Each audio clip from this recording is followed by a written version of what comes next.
Okay. Well, this morning I wanted to start our series on the Acts of the Apostles.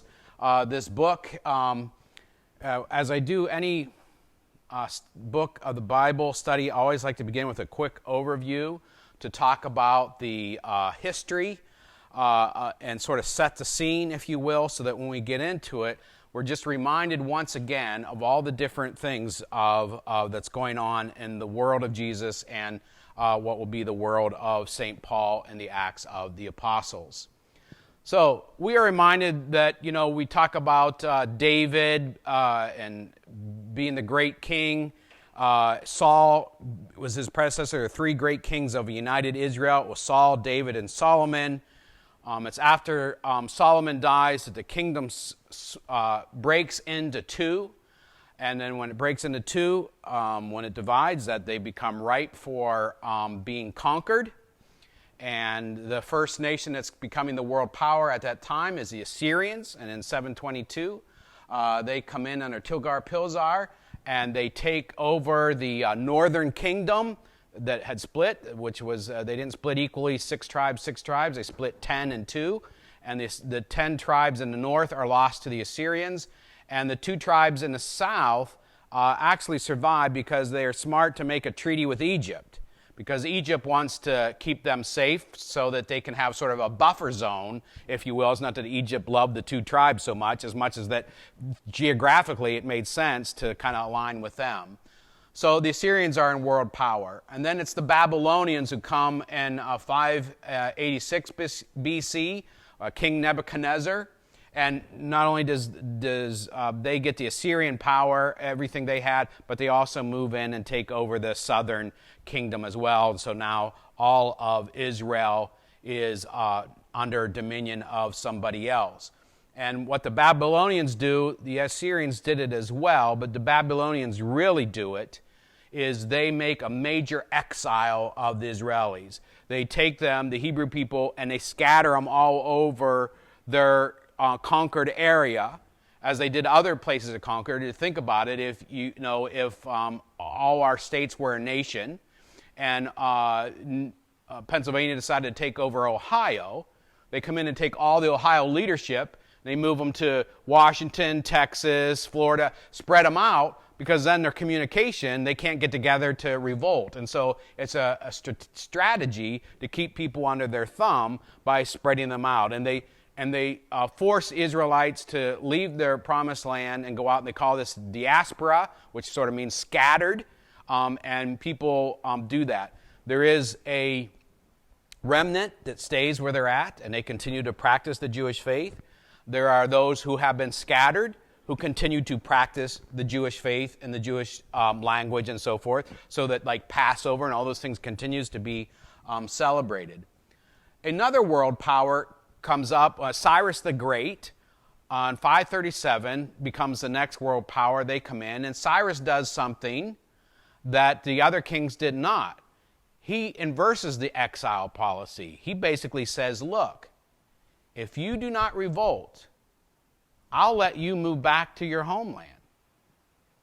And so we have prophets in the Old Testament go, Cyrus is a great guy, because Cyrus is letting us back to our promised land. We have other prophets who say, no, this is not Israel this is not the promise of anything. Cyrus is not doing us any favors. He's still an enemy. And so you have sort of these two conflicting views going on within this Israel as they come back. And Cyrus says, well, I'll even let you build your temple again that had been destroyed. And so there's mix. And it's in actually rebuilding the temple that they uncover some of their old documents that have been saved that talk about the covenant. And so there's this great thing that happens where it's all read to them again, and people align and become stronger, even though they're under Persian rule. But then as history goes on, we know people like Alexander the Great and all these others. The Greek rises up, the Greek culture, and the Greek Empire takes over the world. And of course, at the same time, technology is advancing, and so as each culture takes over, it is more and more of a bigger influence. And the Greek culture, of course, is a major influence, such an influence that we still study the Greek culture still today. I mean, we have classes in high school on mythology and the Greek gods and stuff. That's how dominant their culture became. And that's important to remember, because even though the Greeks are not in power when Jesus comes, that they're really close yet to that culture. So that's a major player in the world of Jesus. And then it's after we get people, Pompey and all that, with the Romans come in, and they're the next world power with the Latin and the roads, there, all those kinds of things that happen as technology increases, the dominance, the influence strengthens each time. And of course, the Roman Empire is famous and magnified everywhere in the known world, civilized world. It was everywhere at that time. Overtook not just Israel, but all kinds of areas, most of Europe, and so forth, and they are dominant, and their culture lifts up. Now, of course, if you study mythology, that you know a lot in terms of their gods.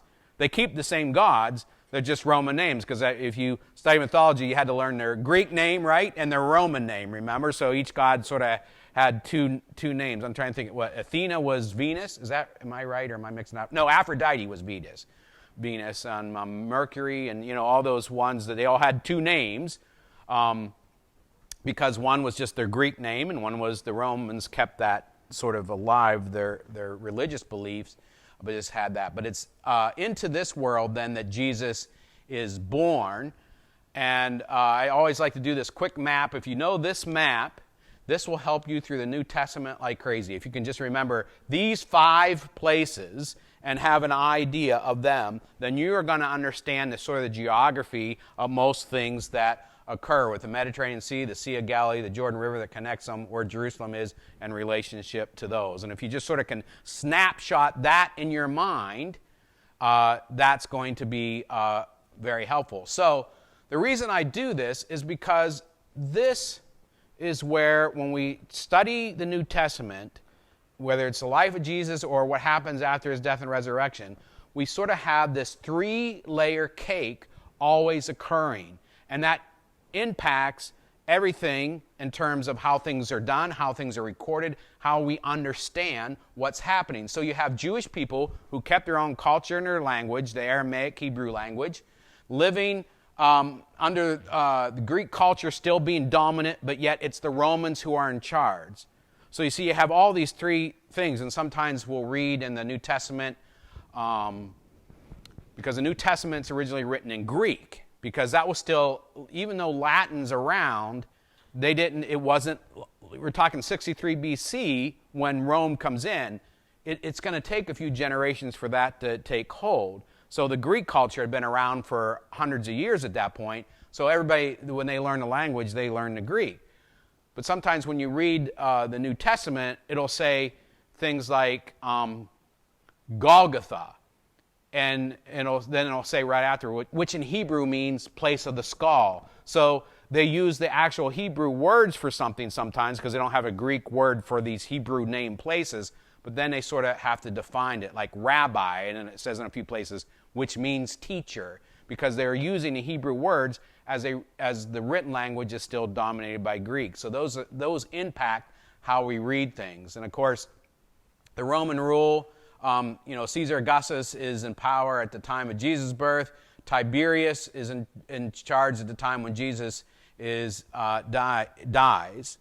And then Jewish rise up. There's a revolt to try to kick Rome out of Jerusalem that occurs.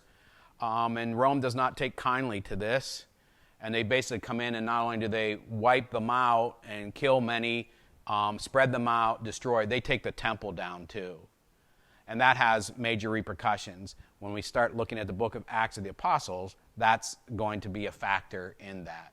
So even though the Jews were ruled by the Romans and Herods, they still were permitted to rule over themselves, because the Romans, when you're conquering a people, they don't want to be involved in the minutiae of all these Hebrew rules and all those kinds of stuff. They just want people not to revolt, to just let them be in control of them. That's their goal. So they let people sort of rule themselves. So they don't really care. So they give the Jews their temple, but they know that there's a connection between their ethnicity and their religious beliefs that's powerful and strong. And so, while they let them have their temple, they certainly want to still have a finger on what's going on down in there. And it's actually, as we get into talking about the Herods here in just a second, that they build outside the temple this mount that's even taller than a temple, so that they can stand and look down and see what's going down on inside. So one of the things that the Romans decide to do is to appoint somebody that's sort of one of them, but yet strong in allegiance to them as Rome, and that's where Herod the Great is appointed to watch over the Jews. He's partly Jewish, but he's a very harsh leader. He's ruthless with people, which Rome loves, but he's a great builder. And he's one of those people that people both loved and hate, because he rebuilds the temple for the Jews. But at the same time, he builds this mount called Antonio Mount. Antonio what? That's a Roman name, named after the son of the emperor. So he names that so that the emperor, the Roman guards can stand and look down in and see what's going on inside the temple. So the Jews are happy to have the temple rebuilt again, but they're not so thrilled that he's doing this other thing. And he's ruthless, and if anybody challenges him, even with his own family, on power, then he basically puts them to death. Okay, and he does this with even his children.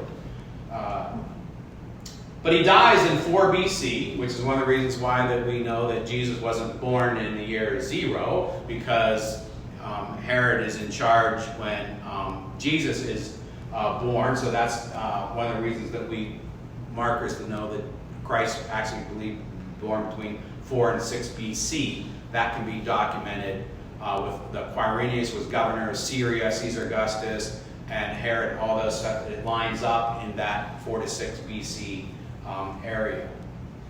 So Herod the Great was in charge of all this stuff, but he dies, and he requests Rome to say, well, I want to have my 3 sons inherit the rule. So they give him.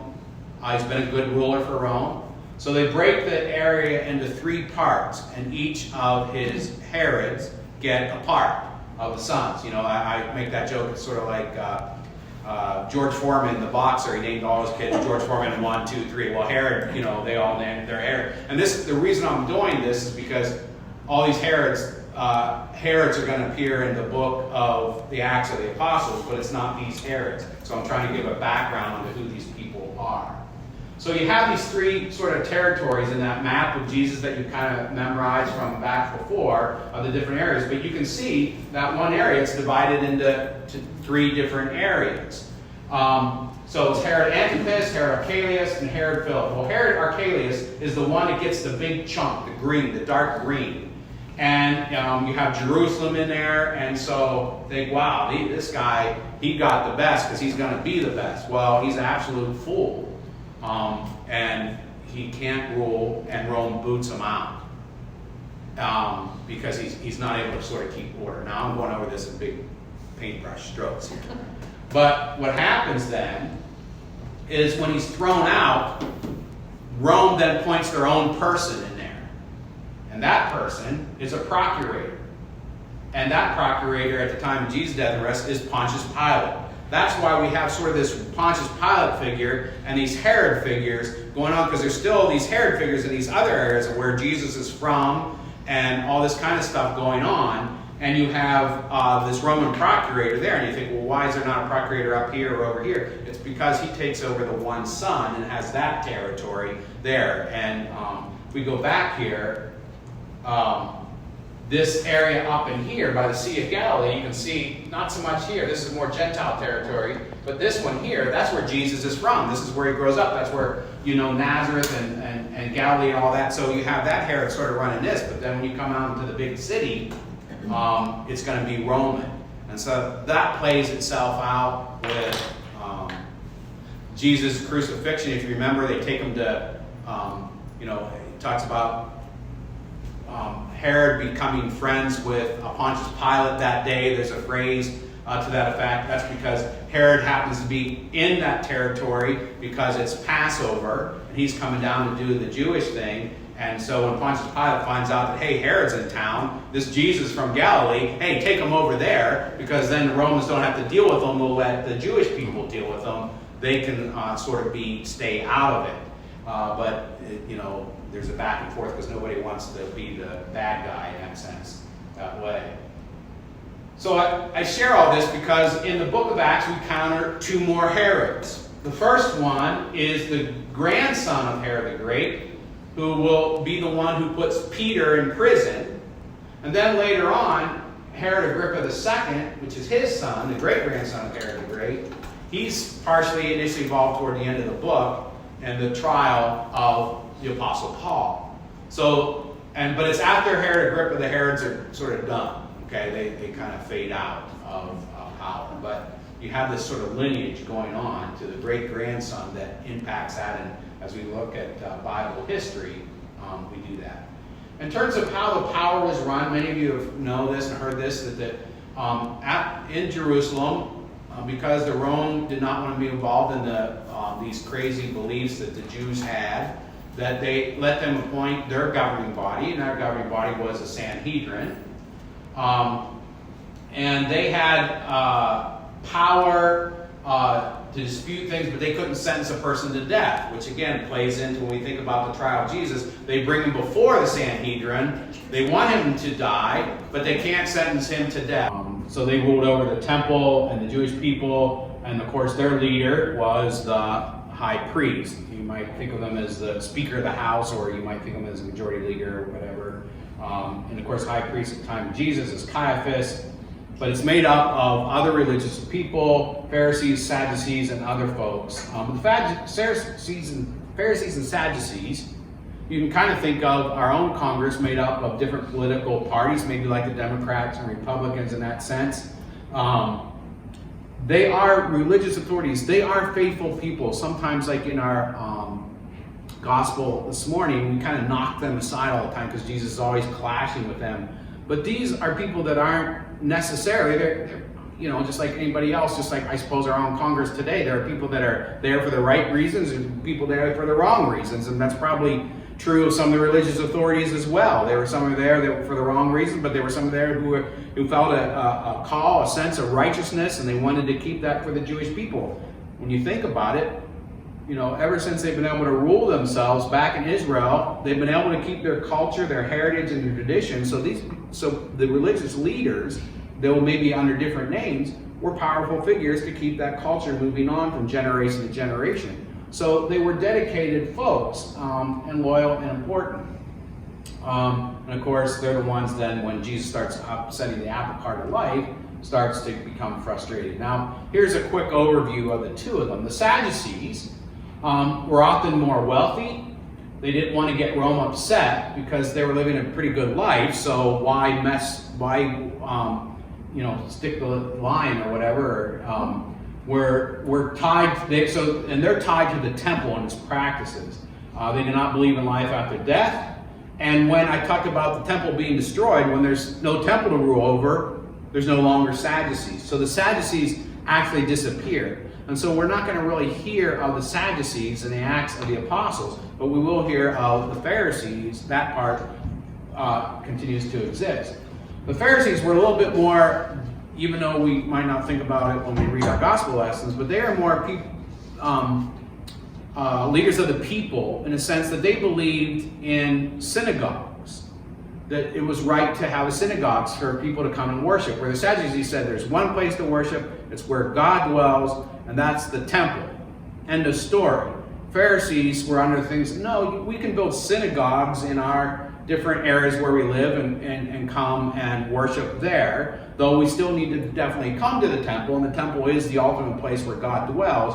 They sort of do that. So again, painting widely, Sadducees didn't really frown on that, but they did not like that, where Pharisees obviously were more involved with that and then more connected to the synagogues and then therefore more connected to the people where they live.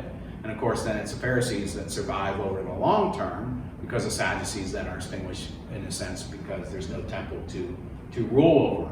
And then a couple other groups real quick. We have the Zealots, and that's the Jewish people that said, we need to rise up, we need to form, if you will, even a militia, if we use that language and we use it today, to overthrow Rome. Let's kick them out any chance we get. There's a lot of thinking. The Barabbas, who gets freed by the Jewish people, the crowds instead of Jesus, was likely a member of the Zealots. And that's why Jewish people had no fear of their own life, even though it said he was in jail for being a murderer. They were letting a murderer go free. They weren't at personal risk, because who's they going to murder? They're going to murder the Romans, not Jewish people. So he's in jail for an uprising. We have one of Jesus's 12 disciples. If you read, it's Simon the Zealot. So there's connection to that movement even within the 12, which makes people think of all kinds of conspiracy theories that there was a zealot among the original 12. And then I only mention the Essenes because they are the ones that say, well, this is all crazy. We're going to go do our own thing in the middle and get ready for the Holy War when this takes over. So we'll go build our own community, take our own scrolls with us, and they become, they knew they existed even for centuries, but they become more famous because it's their scrolls that they hide in the caves that are discovered, and they are the Dead Sea Scrolls, which are still being put together yet today. The minute pieces, as technology continues to enhance with computers, they are still able to put fragments together that are so small that they can now scan, and then they can put them up on a computer. And so there's still work with some of the original Dead Sea Scrolls to try to put them together. Now, I don't think there's anybody at this point that's thinking there's going to be a discovery of some new book or anything. I don't think anything is like that. But that is such a treasure trove of a discovery that is, very recent to us, that impacts so many things. It's just one of those things that brings so much authenticity and genuineness to the Bible itself, because especially the Old Testament, there's no New Testament books there, but these scrolls that they find of the Old Testament match the oldest ones we have now, which are 1,000 years later. It's just amazing that the only nuances differ. So that gives you a sense of the integrity of the scriptures as we have them today. And so the temple, again, was the center of the Jewish faith and world, and it was destroyed in 70 AD. It is wiped out, and this is kind of the picture I was trying to refer to here. It's Antonio Mount. They can look in and see what's going on, okay? They can't quite look in this area here, but in the Holy of Holies, but they only went in there once a year. The Acts of the Apostles was likely written after Rome had been decimated, okay? But it's going to write about the period of time up to then almost, not quite that far, okay? So we're not going to get a reference to it in the actual book.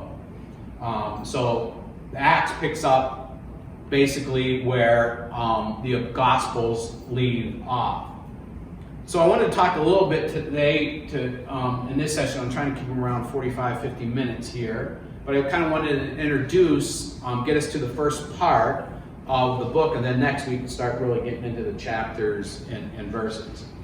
But the Acts of the Apostles is a sequel, if you don't know, to the Gospel of Luke. It's one of those things where when they ordered the Bible, Matthew, Mark, Luke, John, and then Acts, it's sort of like, why'd they do it that way? But the theory is that they did with familiarity and importance. That the Gospels were the most important aspect of the New Testament, so those come first. And there's some reasoning as to why they put up, so like Matthew, even though we think, well, did they put them chronologically? No, we don't even think they put them chronologically. We're pretty sure Mark was written first. But Matthew was the most used by the world in those early times and the most familiar. So it was like most people knew that gospel. So that's why it's located first in the canon of the New Testament. Matthew, Mark, Luke, and then John. And then they go with this, the book of the Acts of the Apostles. So just want to look at the opening verses in case sometimes we often pass over them. But this is the opening 4 verses to Luke. Since many have undertaken to set down in an orderly account of the events that have been fulfilled among us, just as they were handed to us and those who from the beginning were eyewitnesses and servants of the word, I too decided, after investigating everything carefully from the very first, to write an orderly account for you, most excellent Theophilus, so that you may know the truth concerning the things about which you have been instructed. You know, it's this beginning of the gospel. Sometimes we don't start to read that and you think, oh my gosh, there's a lot in that right there. A couple things. Since many have undertaken.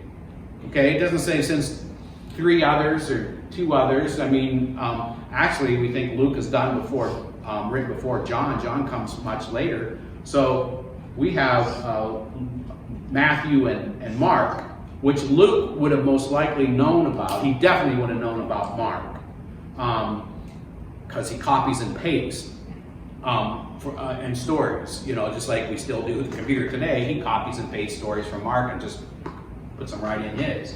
But there's many have undertaken this account. Of course, a lot of those are lost. And he says, you know, I decided I needed to do this as well. Then we have the opening of the book of the Acts of the Apostles, the first 2 verses. In the first book, Theophilus, I wrote about all the things that Jesus did and taught from the beginning until the day he was taken up to heaven, after giving instructions from the Holy Spirit to the apostles whom he had chosen. Then he goes in and takes off on that, which we'll get to a little bit more in the future here. But you can see that he definitely is referencing his prior book. We'll talk maybe a little bit more about Theophilus, but Theophilus in the Greek, if we break that in half, Theo means God in Greek. Philis, Philadelphia, the city of brotherly love. So we think of the brotherly is the Delphia part. Philis is a love. So love child of God, lover of God, dear lover of God. Let me tell you the story. So some people think this is meant generically. This is that you are a lover of God. Other people say no. They think Theophilus was actually a name of somebody that this person is writing to instruct them. And then we can make cases, you know, either way. So let's talk about Luke, who is the author of both Luke and the Acts of the Apostles. He's not one of the 12 disciples. And this is the most common thing. We grab somebody out of the street and say, name the 12 disciples. They go Matthew, Mark, Luke, and John. They start there. And they've already got 2 wrong. Because Mark and Luke are not part of the original 12 disciples. Okay? So he's not one of them. He's we kind of get this lore and stuff that he's a trained physician, that he's educated, certainly writes in the Greek way, writes sophisticatedly, has a wide vocabulary. You've heard me say before that when pastors learn to take Greek, when you got an assignment in the Gospel of John to translate, you were like, yes, I'm not going to be up all night. But if you got an assignment from the Gospel of Luke, you plan on spending more time, because he was a linguistic. He wrote sentences in all kinds of structures, and he had a wide vocabulary. So it was door, opening, entry point, entrance, you know, where John it's door, door, door, door. You know what I mean? So you learn the vocabulary. Like in the beginning was God, and God was God, and Word, you know. So John's very straightforward, where it's very evident early on, this guy knows the language, he knows what he's doing, he's educated. This is interesting too, that, you know, a lot of the Gospels will quote from the Old Testament. Luke does something that I don't think the other 3 Gospels do at all. There were 2 Old Testaments. But again, this goes back to why I talk about this 3-layer cake. The Septuagint was the Old Testament that the Hebrew people followed, that was translated into the Greek language. They also had maintained their original language for the Hebrew. So they have the Hebrew scriptures and you have the Septuagint. Both the same thing, but technically there were some differences. There's syntax, grammar, and while it be, you know, 95, 96% the same, there are some structural sentences, a few points that are different. What's interesting about Luke, when he quotes the Old Testament, sometimes he quotes the Septuagint, and sometimes he quotes the original Hebrew language. So he knows them both. So that tells us something about him as well. And then we get into, who is this guy? Like, where does he come into it? Is he from Antioch? Some people would theorize that he is. Is he a companion of Paul? A lot of people think that's how he came into the faith, that he eventually is sort of Paul's sidekick, as sometimes the Gospel of Mark is considered to be Peter's sidekick, that Luke functioned in this way, and that's why all these travels and stuff and so forth that are documented by Luke in the Acts of the Apostles, that he knows them so well, is because he's a companion with Paul on many of his journeys. And so here's a trivia question. We think of who wrote most of the New Testament, and most of us, I think, if we were at a trivia, would say the Apostle Paul, because he wrote the letters and he wrote. But here's a trivia question that I think is interesting. Somebody had a lot of time in their hands, and they figured out that Luke wrote most of the New Testament because they do a word count. And the length of Acts and the length of Luke is larger than the authenticated books of Paul put together by word count. So if you're ever in a trivia or somebody says, well, Paul, you could say, well, how do you mean the question? Do you mean the number of books or the number of words? Because the number of words, Luke wins. So I think that's an interesting little, passages are weird, but I think it's interesting. But anyway, it's kind of that itself. We often call this book the Book of Acts shorthandedly, but its full name is the Acts of the Apostles. And it's really sort of a misnomer here because Peter's really the only one that they follow that's part of the original 12. It goes into the story of Paul. So if you define apostles as the original 12. So we get into this complicated issue is, what's the difference between an apostle and a disciple? And the reality is, it's defined differently by who you last ask, okay? But there are a couple of nuances that I think are important. If we think of a disciple, the understanding of a disciple is those who are underneath someone, like a rabbi, and being taught. Apostle means to be sent. So we can think of the 12 disciples of Jesus as the original 12, those who followed him, and he taught them.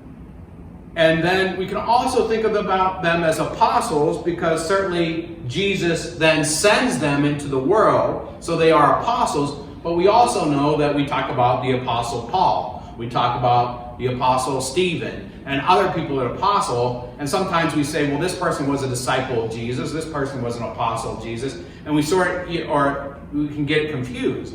And so in some places it might be used like maybe Luke was a disciple of Paul. You see what I mean? That he was sort of his assistant, or Mark was a disciple of Peter, because they used it in that type of way as well. So you sort of have both of these being used, and particularly in the book of the Acts of the Apostles, you have this word kind of bounced around a little bit, so it will kind of gravitate back and forth. But I think a simple definition is, as we think about in Scripture, there are the 12 disciples who are taught. There are also other disciples that are sent out into the world who sort of learn and then are sent. But everybody that's sent out to the world, sort of, when you get your degree, so to speak, then you become an apostle. It might be a helpful thing. So Jesus is scary to be a disciple, but not an apostle. Under that definition, that would be a correct thing. But Judas, of course, he got an F on his exam, and he did not pass the course, and so he was not sent out. And we're going to hear about him. Actually, in the very beginning of Apostles, we hear more about Judas, and we also hear about his being replaced, which people don't always realize, that because there was 12, if there's 12 by golly, at one time there's always going to be 12. So human behavior, we're missing somebody. We're going to pick that up very early in Acts. So when we list you'll see here's a icon of the 12 apostles. And so if I hit all the names, you might say, well, let's name 12 apostles. This is where maybe Judas comes up or some others. But you're going to notice that there's no Luke in here. But we get James, Les, Simon, Thomas, but we get Matthias. And those in that picture, because Matthias is going to be the one who is added to the group. So those are, if you will, the 12 apostles. Just a little bit, again, before we start in the book of Acts. It has 28 chapters. It's placed as the 5th book of the New Testament. Luke sometimes uses in language the royal we. He'll talk about, then we went over here, which is why a lot of people believe he was a companion of Paul, because he'll talk about Paul did this, and then he switches the first person to a plural. Then we went here, and then we went there. So that, for some, people say, well, no, that's a linguistic trait. That's the royal we that sometimes even in the Old Testament, in the Hebrew, God talks in plurals about God's self. They'll say, we are going to go down and do this. What are we going to do this and stuff like that? So some people think it's that, and this doesn't mean that Luke was with them, but there's, again, you get into these studies and there's different opinion. It is the most unique book of the New Testament in that no other book gives us this slice of history. You know, Paul's letters and the other epistles are sort of, we figure out what's going on in these churches, and then we have the gospel, the story of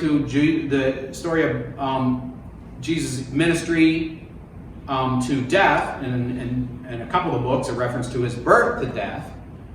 But we don't have anything that talks about what happens the next day, except for the Acts of the Apostles. The Acts of the Apostles remains so unique and such a treasure trove that it shows then what goes on in these days after the resurrection and the early movements and formation of the church. It's unique in that sense. And to my understanding, I don't think there's any other book that we know exists that quite parallels this, even outside of the canon of the Bible. There's other books like the Didache and some other things like that talk about practices of the early church and so forth that they have found and discovered, describe how baptism was done and how actually like an Easter vigil, things we base the Easter vigil and stuff, all those things exist, but it still doesn't really, they're more rites description and stuff like that, not sort of written from a historical claim.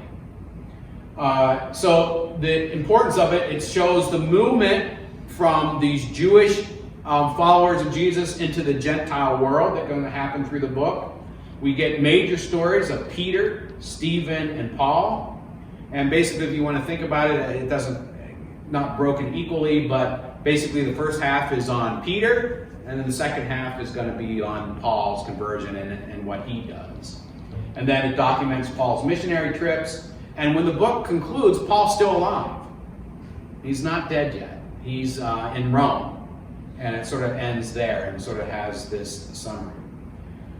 So I wanted to finish this morning, and then next week we'll start with the first chapter and get into verses and so forth there. But I found this a few years ago, and I thought it was clever, and it's a video, and it summarizes the book of the Acts of the Apostles in 3 minutes. And I think it's rather humorous, and but also very on target, so I'm going to put it on there, and then we'll finish with that today. I'm not sure if there's any more. In my former video, Theophilus, I explained the life of Christ in 3 minutes. Now I'm going to tell you the rest of the story.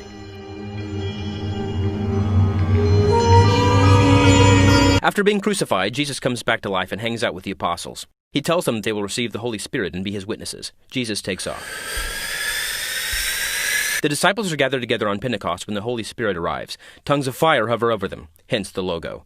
The disciples speak in tongues. Peter preaches the first sermon. 3,000 people get saved. God 1, Satan 0. The end of Acts chapter 2 is written, providing mission statements for churches in the 21st century. Peter heals a lame man and preaches another sermon. Another 2,000 people get saved. Peter and John are thrown in jail. They are released. Peter and John celebrate with the other believers and pray for continued boldness. God rocks the house, literally. Ananias and Sapphira lie about their offering to the church and are struck dead. Contributions skyrocket. The apostles preach again. They are thrown in jail again. An angel releases them. They preach some more. The apostles nominate 7 deacons to look after widows and orphans, including Stephen, a man full of faith in the Holy Spirit. Stephen is stoned. Present at the stoning is a young man named Saul. We'll come back to that later. Persecution breaks out, believers scatter, things look bad for the church. Or do they? Wherever the believers go, they preach the word, thus fulfilling the Great Commission. God 2, Satan still 0. Philip meets a eunuch, the eunuch is baptized. Meanwhile, Saul is on his way to persecute believers in Damascus when Jesus appears. Saul is blinded, Saul is healed. Saul repents and begins preaching to the same people he intended to persecute. God 3, Satan, well, you get the idea. Peter has a vision of unclean animals. Peter has an encounter with unclean Gentiles. He gets it. God has extended salvation to the Gentiles. Major game changer. Herod is eaten by worms. Barnabas and Paul start working together, traveling and preaching the word. By the way, I'm going to call Saul Paul now. I don't have time to explain why. Still with me? In Lystra, crowds attempt to worship Paul and Barnabas as gods. They refuse to be worshipped and are stoned. The Lystrians are a tough crowd. Paul and Barnabas survive. Paul and Barnabas part ways. Paul and Silas team up. Timothy joins Paul and Silas. Paul circumcises Timothy. Paul receives a vision of a man from Macedonia asking for help. The party leaves for Macedonia. Spoiler alert, they are thrown in prison yet again. They sing. An earthquake loosens their shackles, but they stick around to lead the jailer to Christ. Yada yada yada, more preaching. In Troas, Paul preaches for so long that a man falls asleep and plummets out a window to his death. The man is resurrected. Paul preaches some more. The man wishes he was dead. Paul returns to Jerusalem, where he is promptly arrested again. He is visited by the Lord, who assures him that Paul will testify about him in Rome. Paul feels better. Paul is transferred to Caesarea, where his case is caught up in red tape for 2 years. Finally, Paul appeals to Caesar and is put on a fast ship to Rome. The ship wrecks. Paul is bitten by a snake. At last, Paul makes it to Rome. He is placed under house arrest and continues to preach the gospel while awaiting trial. And that is all we know of Paul's story. Somewhere in there, he finds the time to write a few letters. Today, they comprise much of the New Testament. The New Testament is also where you'll find the book of Acts. The end.